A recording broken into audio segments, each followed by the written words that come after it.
నాస్తి గంగా సమం తీర్థం, నాస్తి మాతృసమో గురుః, నాస్తి విష్ణుసమో దేవః, తపో నానాశనాత్ పరం, నాస్తి వేద సమం శాస్త్రం, నాస్తి శాంతి సమం దుఃఖం, నాస్తి సత్య సమం జ్యోతి, తపో నానాశనాత్ పరం, నాస్తి క్షమా సమా మాత, నాస్తి కీర్తి సమం ధనం, నాస్తి జ్ఞాన సమో భావః, తపో నానాశనాత్ పరం.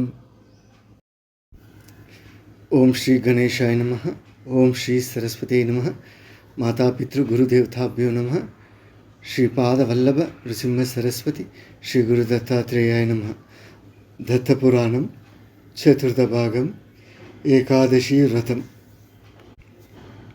సనత్ కుమార, సర్వపాప వినాశకంగా సర్వపుణ్యదాయకంగా ముల్లోకాలలోనూ ప్రసిద్ధికెక్కిన మరియొక వ్రతం మీకు చెబుతున్నాను. దీన్ని చతుర్వర్ణాల వారు, స్త్రీలు పురుషులు అందరూ చేసుకునవచ్చును. ఇది విష్ణుమూర్తికి అత్యంత ప్రీతిపాత్రం. భక్తితో చేస్తే ముక్తి లభించి తీరుతుంది. దీని పేరే ఏకాదశి వ్రతం. కృష్ణపక్షంలో కానీ శుక్రపక్షంలో కానీ ఏకాదశి తిథి నాడు ఉపవాసం ఉండాలి. భుజించడం మహాపాపం, నరక హేతువు. ఉపవాస ఫలం పూర్తిగా దక్కాలి అంటే దశమి నాటి రాత్రి ఏకాదశి 2 పూటలు, ద్వాదశి నాటి రాత్రి మొత్తం 4 భోజనాలు మానేయాలి.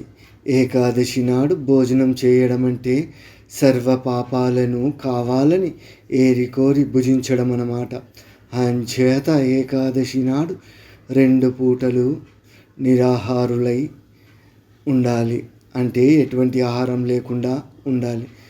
బ్రహ్మహత్య మహాపాతకంతో సాటి వచ్చే సర్వ పాపాలు ఏకాదశి నాడు అన్నమును ఆశ్రయిస్తాయి. అంచేత ఆ రోజు భుజించిన వాడికి ఆ సర్వ పాపాలు సంక్రమిస్తాయి. ఇక అతడికి నిష్కృతి ఎలా ఉంటుంది చెప్పు. పాపాలు చేసిన వారు కానీ చేయని వారు కానీ ఏకాదశి నాడు ఎటువంటి ఆహారం లేకుండా నిరాహారులుగా ఉంటే పరమ పదం చేరుకుంటారు. ఈ తిథి విష్ణుమూర్తికి అత్యంత ప్రీతిపాత్రం కనుక భవబంధాలను తెగతించుకోవాలి అనుకునేవారు తప్పకుండా ఏకాదశి వ్రతం ఆచరించాలి. దశమి రోజున తెల్లవారుజామునే లేచి దంతధావనాదులు ముగించి తలారా స్నానం చేసి నియతేంద్రియుడై భక్తి ప్రవృత్తులతో విష్ణుమూర్తిని ఆరాధించాలి. ఆ రాత్రికి నారాయణ సన్నిధిలోనే నిదురించాలి. ఏకాదశి నాటి ఉదయం అలాగే లేచి స్నానాధికం ముగించుకొని జనార్దనుణ్ణి గంధ పుష్పాదులతో షోడశోపచార పూజలతో విధిపూర్వకంగా అర్చించాలి. అటుపైన ఇలా చెప్పుకోవాలి. ఓ పుండరీకాక్ష, ఏకాదశి నాడు ఉపవాసం ఉండి మరునాడు భోజనం చేస్తాను. అచ్యుత శరణు శరణు ఈ మంత్రం పఠించి దేవదేవుడైన చక్రి పట్ల భక్తిభావంతో సంతుష్టాత్ముడై ఉపవాసం స్వామివారికి సమర్పించాలి. ఆ రాత్రి స్వామి సన్నిధిలోనే జాగరణ చేయాలి. గీత నాద్య నృత్య పురాణ శ్రవణాదులతో కాలక్షేపం చేయవలసి ఉంటుంది. గీతము, నాట్యము, నృత్యము, వాద్యము, పురాణ పఠనము, వేద పఠనము, ధూపము, దీపము, నైవేద్యము, పుష్పము, గంధనులేపనము, ఫలము, ఆర్ఘ్యము, ప్రదక్షిణము, సాష్టాంగ నమస్కారము, ఆర్తికము, వీటిని భక్తి శ్రద్ధలతో ఇంద్రియ నిగ్రహంతో త్రికరణ శుద్ధిగా జాగరూకుడై ఆ రాత్రి జాముకి ఆచరించాలి. ఉపవాసం ఎంత ముఖ్యమో జాగరణ కూడా అంతే ముఖ్యం. విష్ణుమూర్తికి షడ్వింశతి గుణాధికంగా సంతృప్తి కలిగిస్తుంది. ఈ రెండిటిని భక్తితో చేసిన వారికి మరి పునర్జన్మ అనేది ఉండదు. ఈ వ్రతంలో విత్తసాధ్యం ఎంత మాత్రమును పనికిరాదు. ధనవంతుడు లోభించి క్లుప్తంగా ఈ వ్రతం చేస్తే ఆ దురాత్ముడు విష్ణుమూర్తిని మోసగించినట్లు దానికి తగిన శాస్తి జరుగుతుంది. కలిభుజంగ దుష్టులై మాయాపాశ విమోహితులై కొందరు పాపాత్ములు ఏకాదశి నాడు నిదురిస్తారు. వారు ఏమి నష్టపోతున్నారో, ఎంత నష్టపోతున్నారో తేల్చి చెప్పడం మహా కష్టం. జీవితం అధ్రువం కాబట్టి ఒకసారి జార విడుచుకున్న ఏకాదశిని తీసుకోవడం కూడా అసంభవం.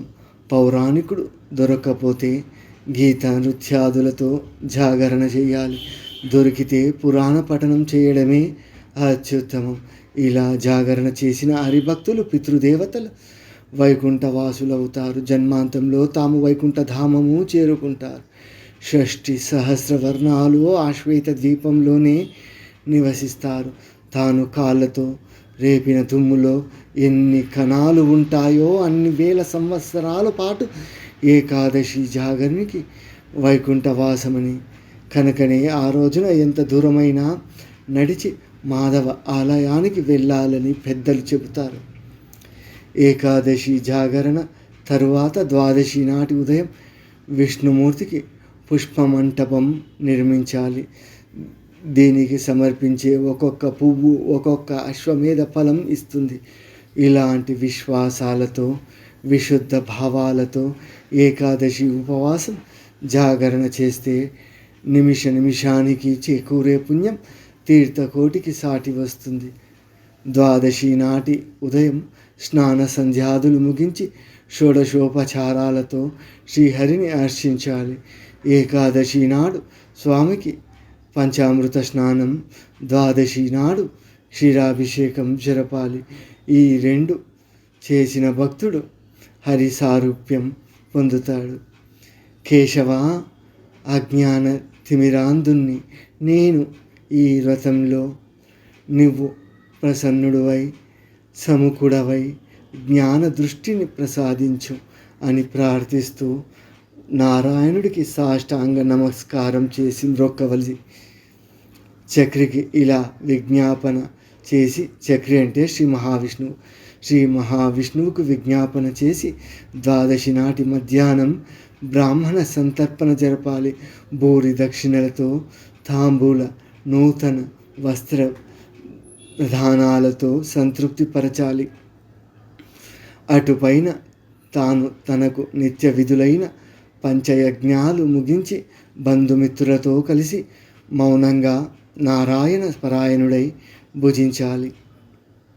ఇలా చేసిన వారికి హరిభక్తుడికి ఏకాదశి వ్రత ఫలంగా పునరావృతి రహితమైన విష్ణులోక నివాసం లభించి తీరుతుంది. ఈ వ్రత దీక్షలో ఉన్నంతసేపు వృషులతో, వేద నిందకులతో, వృషలీలావతులతో, అయాజయాజకులతో, కుండాశులతో, ఘోలకులతో, దేవకాలశులతో, విషకులతో, కార్యకర్తలతో, దేవద్విజ విరోధులతో, పరాన్న లోలువులతో, పరశ్రీ విరతులతో మాటలాడకూడదు. మర్యాద కోసం మాట మాత్రంగానైనా కూడా పలుకరించకూడదు. వాజ్మాత్రేణపి వార్షయేత్. ఇటువంటి నియమాలు పాటించి నిగ్రహం కలవాడై సర్వహితం కోరుతూ ఏకాదశి వ్రతం పరిసమాప్తం చేస్తే పరమపదం కైవసమవుతుంది. సారాంశంగా ఒకే ఒక్క మాట: గంగకు సాటి వచ్చే తీర్థం లేదు, తల్లికి సాటి వచ్చే గురువు లేడు, శ్రీహరికి సాటి వచ్చే దేవదేవుడు లేడు, ఏకాదశి ఉపవాసానికి సాటి వచ్చే తపస్సు లేదు. వేద సమ్మతమైన శాస్త్రం, శాంతి సమ్మతమైన సుఖం, సత్య సమయమైన వెలుగు, ఉపవాస సమమైన తపస్సు లేవు. తల్లికి సరితూగే ఓర్పరి, కీర్తికి సరితూగే ధనం, జ్ఞానానికి సరితూగే భావం, ఉపవాసానికి సరితూగే తపస్సు లేనంటే లేవు. నాస్తి గంగా సమం తీర్థం, నాస్తి మాతృసమో గురుః, నాస్తి విష్ణు సమో దేవః, తపో నానాశనాత్ పరం, నాస్తి వేద సమం శాస్త్రం, నాస్తి శాంతి సమం దుఃఖం, నాస్తి సత్య సమం జ్యోతి, తపో నానాశనాత్ పరం, నాస్తి క్షమా సమా మాత, నాస్తి కీర్తి సమం ధనం, నాస్తి జ్ఞాన సమో భావః, తపో నానాశనాత్ పరం.